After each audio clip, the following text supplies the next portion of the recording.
3000 plus बच्चों के साथ उसने यमन कतीता किया। सबसे पहले तो कानों में उंगलियां डाल लें, नहीं तो किसी गुफा में बढ़ जाए जाके। आज आपको मैं ऐसी खतरनाक कहानी सुनाने जा रहा हूँ कि आपको शियारी आ जाएगी। आज आपको एक ठरकी बाबे की कहानी सुनाता हूँ जिसने अपने ठरक से एक दफा लोगों को हिला दिया। कई साल पहले की बात है, एक बड़ा ही बदसूरत लड़का हुआ करता था जिसको सिर्फ लड़कों में इंटरेस्ट था, लेकिन कोई भी लड़का उसके अंदर इंटरेस्ट बिल्कुल भी नहीं रखता था। वो जब भी किसी भी लड़के के साथ दोस्ती करने जाता, किसी को भी अपना दोस्त बनाना चाहता, उसके साथ अपनी यमन के तीते वाली दोस्ती करना चाहता, तो कोई भी लड़का उसके साथ दोस्ती नहीं करता।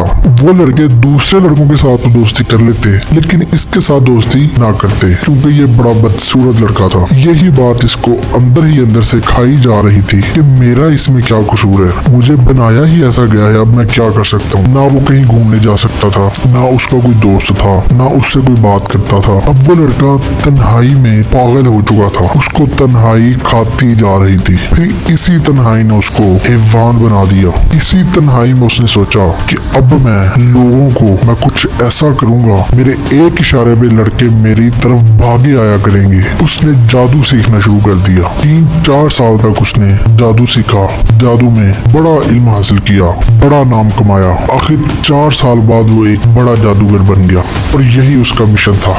अब वो क्या करता है, वो अपनी एक मोहल्ले में दुकान बना लेता है लोगों के मामलात ठीक करने के लिए। यदि अगर किसी को कोई भी मसला है, यानी कुछ जिस्म में कोई बीमारी है या किसी की शादी नहीं हो रही, तलाक हो गई है वगैरह वगैरह, बस अपना एक बेस बना के मेरा ये काम है, इसीलिए मैंने दुकान बनाई है। लेकिन उसके पीछे उसका मकसद कुछ और था। खूबसूरत लड़के आया करे और वो उनको अपने जाल में फंसाया करे। उसने बड़े ही अच्छे पॉइंट पे अपनी दुकान बनाई। अपनी दुकान के साथ ही उसने एक दुकान और बना दी, गेम्स वाली दुकान, जिसका किसी को भी नहीं पता था कि ये इस बाबे की दुकान है। और वहाँ पे किसी और को बिठा दिया। उस गेम्स वाली दुकान पे छोटे बच्चे आते, प्यारे बच्चे आते, स्कूलों से छुट्टी होनी, तो वो गेम्स में जाके एंजॉय करते, वहाँ पे गेम्स वगैरह खेलते। उसको जो भी बच्चा प्यारा लगता था, जो बच्चा भी वहाँ पे आया गेम खेलने, तो ये उसको चीज देने के बहाने अपने पास बुला लेता था। उसने अपने पास कैंडीज वगैरह रखी होती थी, केक्स वगैरह। कोई भी प्यारा बच्चा इसको नजर आता, ये उसको बुलाता था, बच्चे ये लो, ये खा लो। अब उस बिस्किट, उस केक, उस टॉफी के ऊपर इसने अपना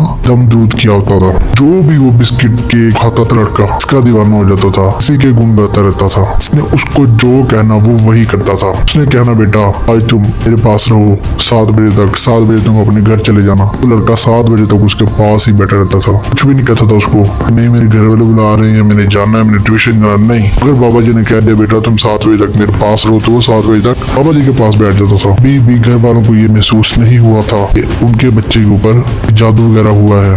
आखिरकार एक दिन ऐसा करते करते लोगों को बाबा जी पे शक होने लग जाता है। तो आसपास के दुकानदार थे, तो देखते हैं कि बाबा जी के पास प्यारे बड़े बच्चे आते हैं कि 2-2 घंटा घर से बाहर ही नहीं निकलते। वो सोचते हैं एक दफा कि ये होता क्या है, तो नजर रखते हैं। एक दिन ऐसे ही जब मामूल के साथ बाबा जी ने किसी लड़के को बुलाया अंदर यमन कतीते के लिए, बाबा जी अपना यमन कतीता कर रहे थे। तो जब वो दुकानदार इकट्ठे होकर अंदर जाते हैं, बाबा जी को रंगे हाथों पकड़ लेते हैं। फिर बाबा जी की शामत आ जाती है। दुकानदारों को जितने भी शक होते हैं पुराने, ये बाबा जी के पास इतने ज्यादा बच्चे आते थे, इसका मतलब है ये सारे बच्चों के साथ करते थे कि सारे शक दुरुस्त होने लग जाते हैं। वो पुलिस को बुला लेते हैं।